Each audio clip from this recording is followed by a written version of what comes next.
ಸೆಟ್ಟಿನ ಜೊತೆ ಮಾತನಾಡೋದಕ್ಕೆ ಸಚಿವ ಎಂ ಬಿ ಪಾಟೀಲ್ ಅವರಿದ್ದಾರೆ. ಅವ್ರನ್ನ ಮಾತನಾಡಿಸ್ತಾ ಹೋಗ್ತೀನಿ. ಸರ್, ಪ್ರಮುಖವಾಗಿ ಟಿಪ್ಪು ಜಯಂತಿ ವಿಚಾರಕ್ಕೆ ಸಂಬಂಧಪಟ್ಟಂತೆ ಬಿಜೆಪಿ ಸಾಕಷ್ಟು ಆರೋಪಗಳನ್ನ ಮಾಡ್ತಾ ಇದೆ. ಸರ್ಕಾರ ತಮ್ಮ ತಪ್ಪುಗಳನ್ನು ಮುಚ್ಚಾಕೊಳ್ಳೋದಕ್ಕೋಸ್ಕರವಾಗಿ ಈ ಒಂದು ಟಿಪ್ಪು ಜಯಂತಿನ ಮುನ್ನೆಲೆಗೆ ತಂದಿದೆ ಅನ್ನುವಂಥದ್ದು ಅವರ ಆರೋಪ. ಬಿಜೆಪಿಯವ್ರನ್ನ ನೀವೇ ನೇರವಾಗಿ ಕೇಳಿ. ನಿಮ್ಮ ಹತ್ರ ಎಲ್ಲ ವಿಡಿಯೋಗಳಿದಾವೆ, ಫೋಟೋಸ್ ಇದಾವೆ. ಯಡಿಯೂರಪ್ಪನವರು, ಜಗದೀಶ್ ಶೆಟ್ಟರ್ ಅವರು, ಆರ್ ಅಶೋಕ್ ಅವರು ಮತ್ತು ಈಗ ನಿಮ್ಮ ಹಿಂದೆ ಯತ್ನಾಳ್ ಬಸನಗೌಡ ಪಾಟೀಲ್ರು ಇವರೆಲ್ಲರೂ ಟಿಪ್ಪು ಜಯಂತಿಯನ್ನು ಮಾಡಿದ್ದಾರೆ. ಟಿಪ್ಪು ವೇಷವನ್ನು ಹಾಕೊಂಡಿದ್ದಾರೆ. ಮೊದಲು ಇದು ಇವರು ಮಾಡಿದಾರಾ ಇಲ್ಲೋ ಅಂತ ಜಯಂತಿ ಆಚರಣೆ ಮಾಡಿದಾರ ಅಂತ ಕೇಳ್ಬಿಡಿ.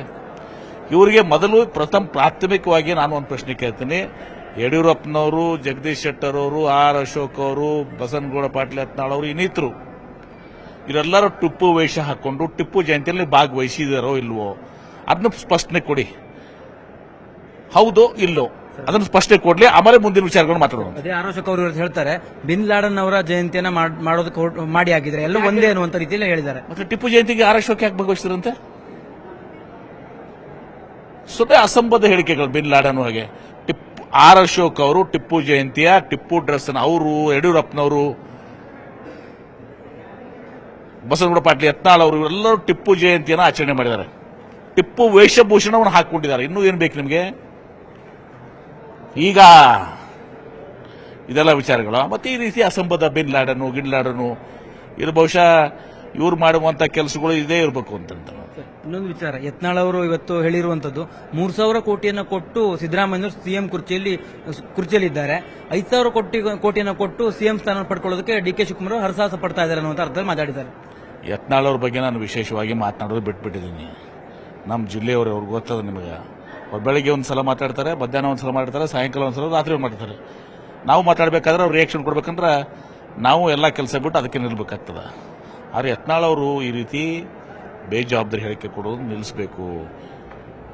ಹಿಂದೆ ಅವರು ಯಡಿಯೂರಪ್ಪನವರು ಅವ್ರ ಪುತ್ರ 2,000 ಕೋಟಿ ರೂಪಾಯಿ ಕೊಟ್ಟು ಮುಖ್ಯಮಂತ್ರಿ ಆಗಿದ್ದಾರೆ. ಹೇಳಿದ್ರೆ ಇಲ್ಲೋ? ಮಾರಿಷಸ್ನಲ್ಲಿ ಮತ್ತೆಲ್ಲೆಲ್ಲೋ ಗೊತ್ತಿಲ್ಲ, ಎಲ್ಲ ದುಬೈನಲ್ಲಿ, ಸಿಂಗಾಪುರ್ನಲ್ಲಿ, ಅಲ್ಲಿ ಇಲ್ಲಿ ದುಡ್ಡು ಇಟ್ಟಿದ್ದಾರೆ ಅಂತೇಳಿ ಹೇಳಿದ್ದಾರೆ ಇಲ್ಲೋ? ನಾರೆಲ್ಲ ಹೇಳಿದಾರೆ ಇಲ್ಲೋ? ಅನೇಕ ಸಲ ಓಪನ್ ಆಗಿ ಹೇಳಿದ್ದಾರೆ. ಈ ರೀತಿ ನಮ್ಮ ಸಿದ್ದರಾಮಯ್ಯನವರು ಒಂದು ಸಾಮಾಜಿಕ ಇದರಿಂದ ಹಿಂದೆ ಬಂದಂಥವ್ರು, ಹಿನ್ನೆಲೆಯಿಂದ ಬಂದಂಥವ್ರು, ಒಂದು ರೈತ ಕುಟುಂಬದಿಂದ ಬಂದಂಥವ್ರು. ಹೀಗಾಗಿ ಸಿದ್ದರಾಮಯ್ಯನವ್ರ ಬಗ್ಗೆ ಇಷ್ಟು ಲಘುವಾಗಿ ಮಾತನಾಡುವುದು ಬಹುಶಃ ಜನಾಂತರು ಯಾರು ನಂಬೋದಲ್ಲ. ಇದನ್ನ ರೀತಿ ಮಾತಾಡುವಂಥದ್ದು ಯತ್ನಾಳ್ ಅವರು ಸ್ಟಾಪ್ ಮಾಡಬೇಕು, ಬಂದ್ ಮಾಡಬೇಕು. ಈ ರೀತಿಯ ವಿಪಕ್ಷಗಳ ಹೇಳಿಕೆಗಳಿಗೆ ಯತೀಂದ್ರ ಸಿದ್ದರಾಮಯ್ಯನವರೇ ಒಂದು ಹೇಳಿಕೆಯನ್ನ ಕೊಟ್ಟು ಪ್ರಚೋದನೆ ಕೊಟ್ಟಂತೆ ಅನಿಸ್ತಾ ಇಲ್ವಾ? ಏನು ಕೊಟ್ಟಿದ್ದಾರೆ? 5 ವರ್ಷಗಳ ಕಾಲ ಸಿದ್ದರಾಮಯ್ಯ ಮುಂದುವರಿತಾರೆ ಅನ್ನುವಂತ ಹೇಳಿಕೆಯನ್ನು ಕೊಟ್ಟರು. ಅದಾದ ನಂತರದಲ್ಲಿ ಡಿ ಕೆ ಶಿವಕುಮಾರ್ ಅವರ ಆಪ್ತ ಶಾಸಕರು ಜನವರಿ ವೇಳೆಗೆ ಸಿಎಂ ಬದಲಾಗ್ತಾರೆ ಅನ್ನುವಂತ ಹೇಳಿಕೆಗಳನ್ನು ಕೊಡ್ತಾ ಇದ್ದಾರೆ. ನೋಡಿ, ಯತೀಂದ್ರ ಅವರು ಸಿದ್ದರಾಮಯ್ಯ ಅವರ ಪುತ್ರನಿಕ್ಕಿಂತ ಅವರು ಕೂಡ ಶಾಸಕರಾಗಿ ಈಗ MLC ಆಗಿದ್ದಾರೆ. ಇವತ್ತು ಪ್ರತಿಯೊಬ್ಬರಿಗೂ ಕಾಂಗ್ರೆಸ್ ಪಕ್ಷದಲ್ಲಿ ತನ್ನ ಅಭಿಪ್ರಾಯ ಹೇಳುವಂಥದ್ದು ಇದೆ.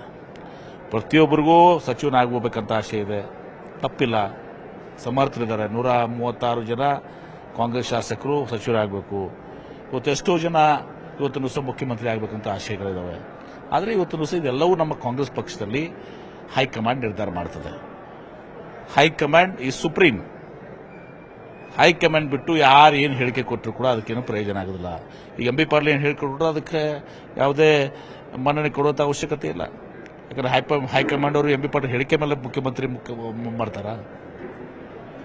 ಸದನ ನಡೆಯುವಂತ ಸಂದರ್ಭದಲ್ಲಿ ಈ ರೀತಿಯ ಗೊಂದಲಕ್ಕೆ ಕಾರಣ ಆದರೂ ಯತೀಂದ್ರ ಅವರು ಅನ್ನುವಂಥದ್ದು ಅನಿಸ್ತಾ ಇಲ್ವ ನಿಮಗೆ? ಯಾವ ರೀತಿ ಯಾವ ಗದ್ದಲಗಳು ಇಲ್ಲ. ಅದನ್ನ ಯತೀಂದ್ರ ಅವರು ಯಾವ ಅರ್ಥದಲ್ಲಿ ಹೇಳಿದ್ದಾರೆ ಅದನ್ನ ಅರ್ಥ ಮಾಡ್ಕೋಬೇಕು. ಈಗ ಮುಖ್ಯಮಂತ್ರಿಗಳಿದ್ದಾರೆ ಸಿದ್ದರಾಮಯ್ಯನವರು. ಸರ್, 5 ವರ್ಷಗಳ ಕಾಲ ಸಿದ್ದರಾಮಯ್ಯನವರು ಮುಂದುವರಿತಾರ? ಏನನ್ಸುತ್ತೆ ತಮಗೆ? ನಿಶ್ಚಿತವಾಗಿ ಅವರು 5 ವರ್ಷ ಮುಂದುವರಿತಾರೆ. ಅದು ಬದಲಾವಣೆ, ಪವರ್ ಶೇರಿಂಗ್ ಅನ್ನೋದು ಇಲ್ಲ. ಅದ್ಯಾವುದನ್ನು ಕೂಡ ಇವತ್ತು ದಿವಸ ಒಂದು ಹೇಳ್ತೀನಿ, ಅದು ಇವತ್ತು ದಿವಸ ಏನೇ ರಾಜಕೀಯ ಇದು ಆಗಬೇಕಾಗಿದ್ರೆ ಹೈಕಮಾಂಡ್ಗೆ ಗೊತ್ತಿರ್ತದೆ. ಹೈಕಮಾಂಡ್ ಅಂತಿಮ. High command can take any decision any time. ಅವರಿಗೆ ಅಧಿಕಾರ ಇದೆ. ಪವರ್ ಶೇರಿಂಗು ಇನ್ನಿತರ ವಿಚಾರಗಳು ಯಾರಿಗೆ ಗೊತ್ತಿದೆ? ನನಗೆ ಗೊತ್ತಿದೆ, ನನಗಂತೂ ಗೊತ್ತಿಲ್ಲ. ಹೈಕಮಾಂಡ್ಗೆ ಗೊತ್ತಲ್ಲ. ಏನಾದ್ರು ಆಗಿದ್ರೆ ಕೆಲವರು ಮೇಲೆ ಹೈಕಮಾಂಡ್ ನೋಡ್ಕೋತದೆ. ಹೀಗಾಗಿ ಯತೀಂದ್ರ ಅವ್ರ ಸ್ಟೇಟ್ಮೆಂಟ್ ಆಗಲಿ, ಎಂ ಬಿ ಪಾಟೀಲ್ ಅವ್ರ ಸ್ಟೇಟ್ಮೆಂಟ್ ಆಗಲಿ, ಬೇರೆ ಯಾರದೇ ಸ್ಟೇಟ್ಮೆಂಟ್ ಆಗಲಿ ಯಾವುದಕ್ಕೂ ಕೂಡ ಅದಕ್ಕೇನು ಕೊಡುವಂಥ ಅವಶ್ಯಕತೆ ಇಲ್ಲ. ನಮ್ಮಲ್ಲಿ ಮತ್ತೆ ಹೇಳ್ತೀನಿ, ಹೈಕಮಾಂಡ್ ಈಸ್ ಸುಪ್ರೀಂ, ಅಂತಿಮ ಅದು ಹೈಕಮಾಂಡ್. ಎಲ್ಲರೂ ಸಿದ್ದರಾಮಯ್ಯನವ್ರು ಹಿಡ್ಕೊಂಡು, ಡಿ ಕೆ ಶಿವಕುಮಾರ್ ಹಿಡ್ಕೊಂಡು, ಎಂ ಬಿ ಹಿಡ್ಕೊಂಡು, ಸತೀಶ್ ಜಾರಕಿಹೊಳಿ ಹಿಡ್ಕೊಂಡು, ಪ್ರತಿಯೊಬ್ಬರು ಕೂಡ ಪರಮೇಶ್ವರ್ ಹಿಡ್ಕೊಂಡು ಎಲ್ಲರೂ ನಾವು ಹೈಕಮಾಂಡ್ ಏನು ಹೇಳ್ತದೆ ಅದನ್ನು ಪಾಲನೆ ಮಾಡ್ಕೊಂಡು ಬರುವಂಥದ್ದು ನಮ್ಮ ಪಕ್ಷದಲ್ಲಿರುವಂಥ ಪದ್ಧತಿ ಅದು. ಅದಕ್ಕೆ ಎಲ್ಲರೂ ಬದ್ಧರಾಗಿದ್ದಾರೆ. ಸಿದ್ದರಾಮಯ್ಯನವರು ಕೂಡ ಹೇಳಿದ್ದಾರೆ, ನಿಮಗೆ ಹೈಕಮಾಂಡ್ ಏನು ನಿರ್ಣಯ ತಗೋತ ಅದಕ್ಕೆ ನಾವು ಬದ್ಧರಾಗಿದ್ದೀರಿ ಅಂತ ಹೇಳಿದ್ದಾರೆ. ಡಿ ಕೆ ಶಿವಕುಮಾರ್ ಅವರು ಹೇಳಿದ್ದಾರೆ. ಹೀಗಾಗಿ ಗೊಂದಲ ಬಹುಶಃ ಅವ್ರು ಯಾರು ಸೃಷ್ಟಿ ಮಾಡ್ತಾರೆ, ನೀವು ಸೃಷ್ಟಿ ಮಾಡ್ತಾ ಇದ್ದಾರೆ ಮಾಧ್ಯಮದವರು. ಇಲ್ಲ ಸರ್, ಯತೀಂದ್ರ ಅವ್ರ ಹೇಳಿಕೆಯನ್ನು ನಾವೇನು ಕೊಡ್ತಿದ್ದಲ್ಲ ಸರ್. ಇದಿಷ್ಟು ಸಚಿವ ಎಂ ಬಿ ಪಾಟೀಲ್ ಹೇಳ್ತಾ ಇರ್ತಕ್ಕಂಥ ಮಾತು. ಪ್ರಮುಖವಾಗಿ ಯತೀಂದ್ರ ಸಿದ್ದರಾಮಯ್ಯನವರ ಹೇಳಿಕೆಯನ್ನು ನಾನು ಅಷ್ಟಾಗಿ ಗಮನಿಸಿಲ್ಲ ಅನ್ನುವಂಥದ್ದನ್ನು ಹೇಳ್ತಾ, ಜೊತೆಗೆ ಸಿದ್ದರಾಮಯ್ಯನವರು 5 ವರ್ಷಗಳ ಕಾಲ ಪೂರ್ಣವಾದಿಯಾಗಿ ಇರ್ತಾರೆ ಅನ್ನುವಂಥ ಮಾತನ್ನು ಕೂಡ ಹೇಳ್ತಾ ಇರುವಂಥದ್ದು. ಕ್ಯಾಮರಾ ಪರ್ಸನ್ ವಿಶ್ವನಾಥ್ ಹಾವೇರಿ ಜೊತೆ ಕಾರ್ತಿಕ್, ನ್ಯೂಸ್ 18 ಕನ್ನಡ, ಬೆಳಗಾವಿ. ನಿರ್ಭೀತ, ನಿಷ್ಪಕ್ಷಪಾತ, ವಿಶ್ವಾಸಾರ್ಹ ಸುದ್ದಿಗಳಿಗೆ ಮತ್ತೊಂದು ಹೆಸರಾಗಿರುವಂತ ನ್ಯೂಸ್ 18 ಕನ್ನಡ ಈಗ ಆಪ್ನಲ್ಲೂ ಲಭ್ಯವಿದೆ.